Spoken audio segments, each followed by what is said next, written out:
बहुत सारा चर्चा चल रहा है ड्रोन के बारे में। तो देश में ड्रोन उड़ाना कितना आसान हो गया है। केंद्र सरकार ने ड्रोन पॉलिसी की अधिसूचना भी जारी कर दी है। नए नियमों के साथ ड्रोन के लिए हम आपको मिलाएंगे अमित निछानी जी से, जो ऑलरेडी एस्कॉम सिस्टम्स के ओनर हैं और मुंबई में उनकी बहुत बड़ी ऑफिस है, जिसमें वो DJI और Tilta focus systems, Hollyland wireless video systems और पहले वो जिमी जीप क्रेन के भी बहुत बड़े एक्सपर्ट रह चुके हैं। अधिक जानकारी उनके मुंह से हम सुनेंगे। उनके साथ AME न्यूज़ ने एक अच्छा सा इंटरव्यू लिया था, तो वो बहुत ही सरल से आपको ये इतने सारे जो केंद्र सरकार के नॉर्म्स आए हुए हैं वो एकदम सिंपल वो आपको बताएंगे। पॉलिसी को थोड़ा बारीकी से समझना पड़ेगा। पहले तो ऐसा था कि पहली बात तो पहले पॉलिसी ही नहीं थी, खाली रिस्ट्रिक्शंस दिया हुआ था। हाँ। अब ऐसा है कि रिस्ट्रिक्शंस हटा दिए हैं, हम्म। बट पॉलिसी में ये है कि आपको किस तरीके से ड्रोन उड़ाना है, किसको ड्रोन उड़ाना है, कौन सा ड्रोन उड़ाना है और कहाँ उड़ाना है, ये सारी चीजों को डिफाइन किया गया है। मतलब ओके। ये नहीं कि पॉलिसी अनाउंस हो गई है तो आप कहीं पे भी ड्रोन उड़ा सकते हैं, ऐसा नहीं है। अच्छा। अ, पहली बात तो ये समझिए कि अ, एक नॉर्मल फोटोग्राफर और वीडियोग्राफर उसके उसके उसके एंगल से सोचे तो वो सबसे पहले सोचेगा कि मैं ऑथराइज्ड पायलट कैसे बनूं, मतलब मैं ड्रोन कौन सा खरीदूं। ऑथराइज्ड पायलट बनने के लिए DGCA के वेबसाइट पे फ्लाइंग ट्रेनिंग ऑर्गेनाइजेशंस का लिस्ट दिया हुआ है। बॉम्बे की अगर बात करें तो बॉम्बे में बॉम्बे फ्लाइंग क्लब जो जुहू पे है, उनके वहाँ 5 दिन का कोर्स होता है। वो कोर्स की फीस अप्रोक्सीमेटली 60,000 रुपीज है। उस कोर्स में 2 दिन वो आपको ऑनलाइन ट्रेनिंग देंगे और 3 दिन प्रैक्टिकल ट्रेनिंग है। प्रैक्टिकल मतलब उनके तरीके से वो सिखाएंगे आपको ड्रोन ऑपरेट करना, जो DGCA ने उनको गाइडलाइंस दिए हुए हैं कि जैसे हम जब गाड़ी सीखने जाते हैं तो RTO आपको बोलता है कि 8 नंबर ड्रॉ करके दिखाइए, स्क्वायर ड्रॉ करके दिखाइए गाड़ी चला के। सेम इसमें ऐसा ही होगा। पहले तो आपको सिखाया जाएगा, फिर आपका टेस्ट लिया जाएगा और आपका टेस्ट रिपोर्ट जो है वो DGCA में भेजा जाएगा। DGCA आपका सारे टेस्ट रिपोर्ट देख के, आपके क्वालिफिकेशन देख के, बिकॉज इसमें मिनिमम क्वालिफिकेशन एक अच्छी बात है, उन्होंने 10th pass in English medium रखा है। ये नहीं कि उसको ग्रेजुएट होना चाहिए या मिनिमम 12th होना चाहिए, मिनिमम 10th रखा है, विच इज वेरी गुड। मतलब SSC पास अगर नॉर्मली बोले तो खाली सब्जेक्ट इंग्लिश होना चाहिए, बिकॉज हमारे कोर्सेज जो हैं वो इंग्लिश में चलेंगे। दूसरी ऐसे बातें हैं कि आप ड्रोन कहाँ उड़ा सकते हैं। तो डिजिटल स्काई प्लेटफॉर्म जो है DGCA का, जहाँ पे ये सारा रजिस्ट्रेशन का काम होगा, मैन्युफैक्चरर के लिए भी, पायलट के लिए भी, वहाँ पे एयर मैप्स वो अभी विद इन 30 डेज लॉन्च करेंगे। एयर मैप्स क्या होगा बेसिकली, हर हर एरिया को इन्होंने येलो जोन, ग्रीन जोन और रेड जोन में डिवाइड किया हुआ है। ग्रीन जोन ऑफ कोर्स सबसे सेफ जोन होगा, जहां आप अपना ड्रोन 400 फीट तक आराम से उड़ा सकते हैं। आपको उसके लिए कोई परमिशन लेने की जरूरत नहीं है, बस खाली आपके पास अप्रूव ड्रोन होना चाहिए और रिमोट पायलट लाइसेंस होना चाहिए। येलो जोन जो होगा, येलो जोन मतलब थोड़े सिटीज के अंदर की तरफ हो गया, जो एयरपोर्ट से 8 या 10 किलोमीटर दूर के एरियाज को येलो जोन कहा जाता है। वहां पे आप मैक्सिमम 200 फीट तक उड़ा सकते हैं। इसका मतलब है कि ग्रीन जोन में आपका जो हाइट परमिशन था वो 400 फीट था, आप येलो जोन में आएंगे तो आपका हाइट परमिशन 200 फीट हो जाएगा। तीसरी होता है रेड जोन। रेड जोन है मतलब जो एक्चुअली एयरपोर्ट के आसपास का एरिया है, वहां पे कंप्लीट रिस्ट्रिक्शन है, मतलब कि आप वहां पे ड्रोन फ्लाई नहीं कर सकते। कोई भी टाइप का ड्रोन, आपके पास लाइसेंस है या नहीं है, अगर आपका ड्रोन अप्रूव भी है तो भी आप वहां फ्लाई नहीं कर सकते हैं। फिलहाल रेड जोन्स को खाली रखा गया है एयरपोर्ट्स के एयरपोर्ट्स को नजर में रख के।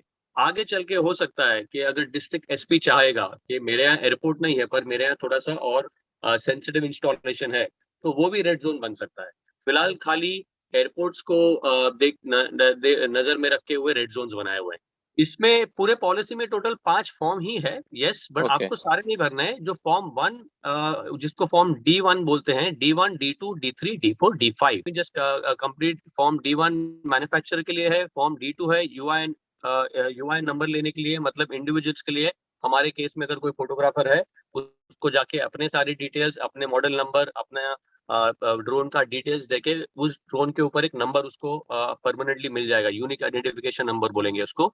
D3 फॉर्म है यूनिक आइडेंटिफिकेशन नंबर को कैंसिल करने के लिए। ऐसा भी हो सकता है कि आपने यूनिक आइडेंटिफिकेशन नंबर ले लिया है पर आपका कल ड्रोन क्रैश हो गया या डिस्ट्रॉय होगा कंप्लीटली, तो भी आपको एक फॉर्म भर के इन्फॉर्म करना है कि अब ये ड्रोन नहीं रहा, क्योंकि ये ड्रोन मिसयूज हो सकता है कहीं और, इसीलिए अपना हाँ। नाम उस ड्रोन से हटाने के लिए फॉर्म D3 यूज करेंगे आप।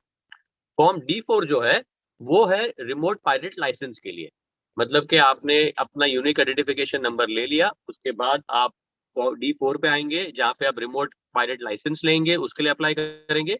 और फॉर्म D5 जो है वो है रिमोट पायलट ट्रेनिंग इंस्टीट्यूट्स के लिए। मतलब कि अगर आज कोई स्कूल है, कोई कॉलेज है, वो चाहता है कि मैं इंस्टीट्यूट खोलूं, ट्रेनिंग इंस्टीट्यूट खोलूं, तो वो भी खोल सकता है ट्रेनिंग इंस्टीट्यूट, उसके लिए फॉर्म D5 है। ओके। और मेरा जो जूना ड्रोन जो है हम्म। वो उसके लिए भी नंबर प्लेट जैसे आप बात कर रहे हैं वो लेना जरूरी है कि नए के ऊपर ही खाली ये रिस्ट्रिक्शन है? आपके जो एग्जिस्टिंग ड्रोन है उसको एग्जिस्टिंग ड्रोन बोल सकते हैं हम, जूना तो नहीं, एग्जिस्टिंग मतलब ऑलरेडी जो बिक चुके हैं मार्केट में, लोगों के पोजीशन है। तो लास्ट 1.5 साल से आई एम श्योर सब लोगों को पता होगा, गवर्नमेंट एक स्कीम चला रही थी, वॉलंटरी डिस्क्लोजर स्कीम, जिससे कि आप अपना ड्रोन रजिस्टर करिए, उसके सामने आपको DAN नंबर मिलेगा, ड्रोन एक्नॉलेजमेंट नंबर मिलेगा। ये स्कीम सरकार ने इसलिए निकाली थी कि वो जानना चाहते थे कि मार्केट में ड्रोन्स हैं कितने एक्चुअली, हम पॉलिसी बना रहे हैं पर कौन से टाइप के ड्रोन्स हैं और कितने मॉडल्स हैं। तो इसलिए उन्होंने ये डैन रजिस्ट्रेशन स्कीम निकाली थी, जो कि एब्सोल्युटली फ्री थी। बट इसको इसको एक तरीके से सेंसेक्स जैसा देखा जा सकता है, बिकॉज डैन लेने के बाद भी वहां पे क्लियरली मेंशन था कि आपको रजिस्ट्रेशन नंबर दिया जा रहा है, इससे आप फ्लाई नहीं कर सकते हैं, ये खाली हमारी जानकारी के लिए है।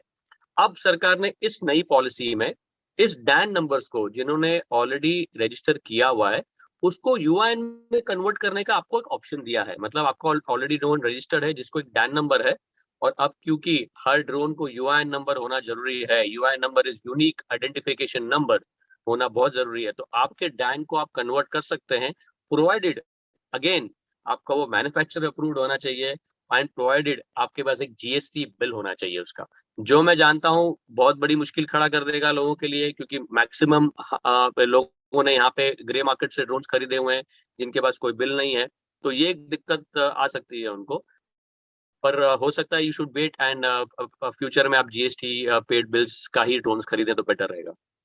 आप हमारा ये एपिसोड लाइक करें, कमेंट करें और शेयर भी ज़रूर करें, और सब्सक्राइब करना भूलिए मत, और बेल आइकन दबाने से आपको हमारे नए एपिसोड, आपको जब भी हम लोग अपलोड करेंगे तो आपको तुरंत उनकी जानकारी मिलेगी। और आपके पास कोई भी जानकारी रहेगी फ़ोटोग्राफी, नए प्रोडक्ट के बारे में, सर्विसेज के बारे में, आपके एसोसिएशन के बारे में, तो आप ज़रूर हमें शेयर कीजिए।